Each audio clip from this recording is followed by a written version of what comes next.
Debra Dani Sema Ekoso Ewa Mangana Masi. Sisiano and Sema Ekoso Pa, who is going to be the running mate for a Vice President, Dr. Mahmoud Alhaji Boumia. Now, may Adoma 2024. Sisia Yabuswa Yepe running mate for Yankase Vice President and flag bearer for the MPP party, Dr. Mahmoud Alhaji Boumia. Na po adom ochre nipa bia ono so odimuntinti manye power politics in when I'm so I'm a very brilliant and excellent analysis be about nipa bia ombetimi and I say capable say ombetimi ababa vice president running mate for Dr. Mahmoud Alhaji Bawumia.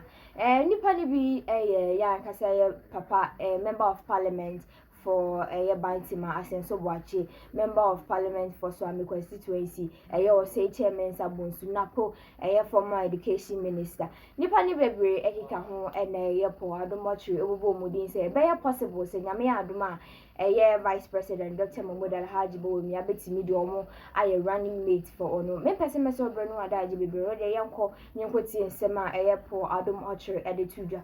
Answer and subscribe to our YouTube channel, Odeneho TV. Like you, comment your comment section. We also click on the notification button for more news updates. No person mess up brand what that be Bruno. You could see Marcia Medas.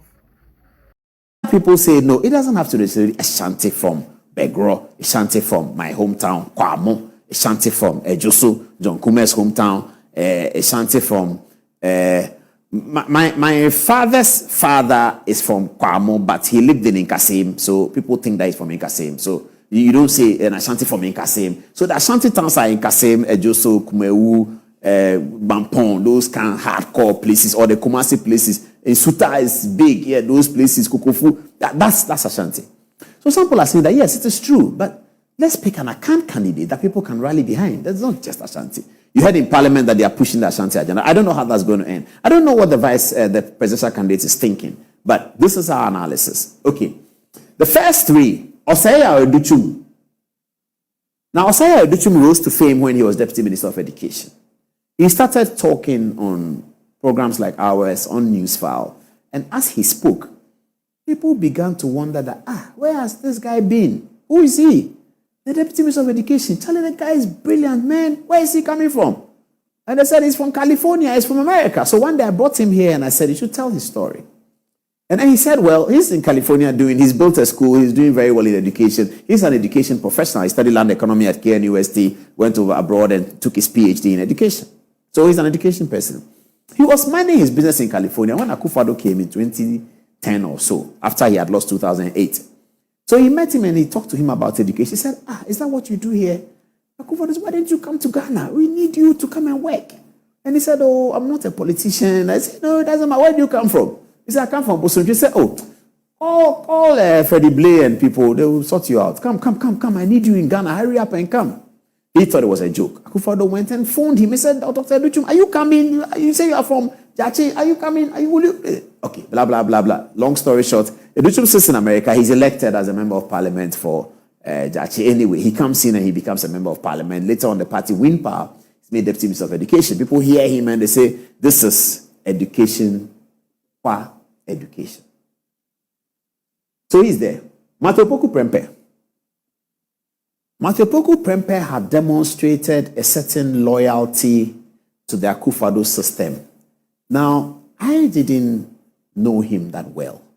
But in 2008, during the results of the election, as the results were coming in, at that time, there was a clear body language conflict between the Kufuor people and the Akufo-Addo people.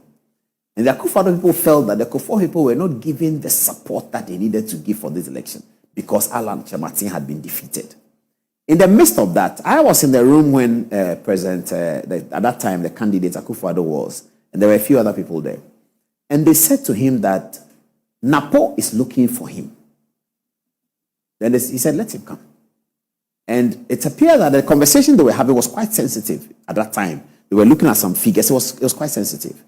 So when he said, let him come, one of them looked at him with a kind of bombastic side eye, and he told the person that, Napo is fine, it doesn't matter. And the person asked him, are you sure? I won't mention the person's name. He said, are you sure? And the candidate said, yes, it's fine. So he came in. Then I saw him, Napo. This is the first time I'm seeing him. 2008. So he comes and he squats by the candidate and he's doing some figures analysis with him. Then he looks at me with a bit of suspicion because this is sensitive and some journalist in the room. So he pauses, he identifies me, he pauses, looks at me with suspicion. And then the candidate says, oh, it's Paul Adumoche, it's okay. Then he continues his work. So as he's going, I go to see him off. This is at the Electoral Commission, near the Electoral Commission office, number 7, where Akufo-Addo is. I go to see him off. And then as I'm descending the steps with him, he hits me with this. So I've never met him. He just said, now, Opedewa, we a journalist, Opedewa. And I said, oh, this is a nice, bubbly guy. And I said, okay, cool. So me. He said, me no more pa. So Bakuma said, I'm home. And I said, next time I come to Kumasi, I'll come and look for him. And that's how we became friends from that time. So Napo was one of those who was representing Menshap constituency. You would have thought of him as a Kufuor person because he's replacing Kwame Ado-Kufuor at Menshia. So, and he's from the Menshia, thing. So, but he was one of those that the candidate in Accra could single out and think that, oh, this guy is for me. So I started observing him, from that time. And then the stories came out about his loyalty. So he's done that for quite a bit. It wasn't surprising then that the core policy of Akufo-Addo's administration, Akufo-Addo anchored his political career on education. Fundamentally that. He began the free SHS campaign from the 2008 election. He stepped it up in 2012. He repeated it in 2016. So this, Akufo-Addo had tied his political fortunes to the delivery of a certain education service and quality. That's what he has tied his political fortunes to, clearly. As soon as he was made president, everyone was checking out who is he going to send to education to carry out this. And then he chose Napo. Napo was looking for something else. He wanted to be minister for local government. He thought that he had done enough in that area. He had been studying local government. He wanted to be minister for local government. But the president called him and said, I trust you. Go and do education for me. Okay, the rest, as they say, is history. So he's on the card. Ay3hu Running is here. Okay, why is Ay3hu Running there? Even though he said that he doesn't want it before. He's there because the concern is that this election is a parliamentary election. Whoever will win 2024 will have to win in parliament. Parliament is where the action is. If you can be picking up parliamentary seats on the night of election results coming, you have won the presidential. If you sit here on election night and the results are coming and one party is winning parliament that they didn't have before, it should be indicating to us that that party is going to win the presidential election. So it's a parliamentary election. If it's a parliamentary election, therefore, you need to select your running mate from within amongst the members of parliament and select somebody the members of parliament can rally behind. Is that person Ay3hu? Is that person Napo? Is that person Ay3hu Running? I don't know. But these are the three front runners.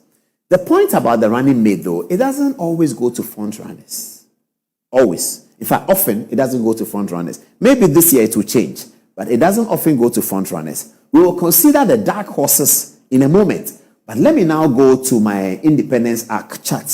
Let's start with Dr. Bawumia and John Mahama, and then we'll build it up to the rest. I'll come to the dark horses in a minute, and then I'll come to the NDC one. Okay, so we are looking at Dr. Bawumia and John Mahama are here.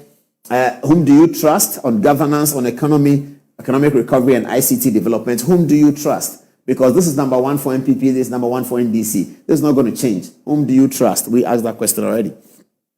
Let's move it on. Now, this is an interesting one. This pair is the reason why Nana Opoku-Agyeman may be changed. I'm giving this to you viewers tonight. Take it. If ever Nana Opoku-Agyeman is changed as John Mahama's running mate, it will be because of the fright of this pair. The NDC have held a meeting, and they are particularly frightened about this Dr. Educhum and Nana Opoku-Agyeman situation. So we ask the question that on education curricular development, whom do you trust? If Ay3hu Educhum is the candidate for the MPP running mate, Nana Opoku-Agyeman is the candidate for the NDC, both of them have been ministers for education. That's all Nana Opoku-Agyeman has done in politics anyway. She was vice chancellor of the University of Cape Coast, the first ever female vice chancellor. Congratulations to her. We love her for that. But she was minister for education as well under John Dramani Mahama. And the data of education is there. How many people wrote SSE? How many people passed? How many went through free SHS? How many did this? Who has influenced policy? Who understands education policy? Education is a feature of the people who are voting. The people who are voting are looking for education for their children. So this is going to be a very awesome comparison between Nana Opoku-Agyeman and Educhum if Educhum becomes. What are people saying? They are thinking that the NDC should change Jane Nana Opoku-Agyeman. Otherwise, if this argument comes in, Jane Nana Opoku-Agyeman falls flat at the feet of Educhum. No Ghanaian, they say, I don't know, people are saying, no Ghanaian, they say, will look at Educhum and Jane Nana Opoku-Agyeman and think that Jane Nana Opoku-Agyeman is superior to Educhum on education policy. Zero. Even the most core NDC person will admit that on this comparison, Educhum flaws Jane Nana Opoku-Agyeman. I don't know. This is not our view. This is a view of what people are saying. We have not said our view. We'll say our view at some point, okay? But this is not our view. This is the view of people, okay? Now, what is your view? A viewer? Are you a viewer? What is your view? Tell us. Let's shift it on. Yes.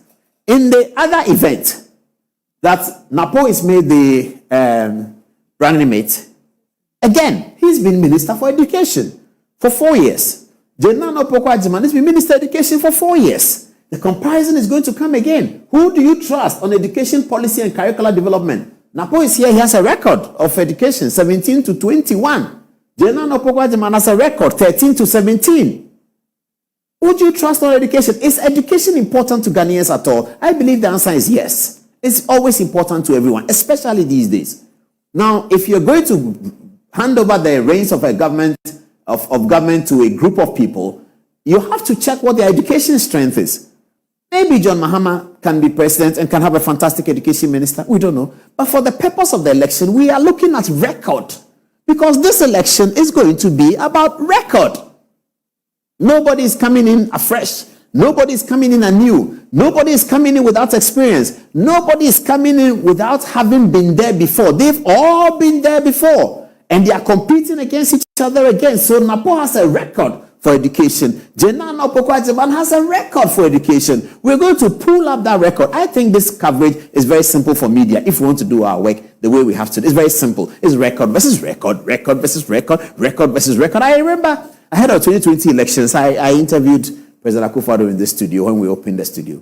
And he said that election is a simple matter. I have been president for 4 years. John Mahama has been president for 4 years. It's a straight comparison of record. His record, my record. It's as simple as that. It didn't surprise me then that in areas like Central Region, where the NDC won the parliament, the people gave the presidency to Akufo-Addo. Because comparing the record of Akufo-Addo 4 years, the record of John Mahama, the Ghanaian people felt that Akufo-Addo's record was better. Even though they were unhappy with certain things, COVID has come, there was difficulty, parliamentary elections had gone the other way.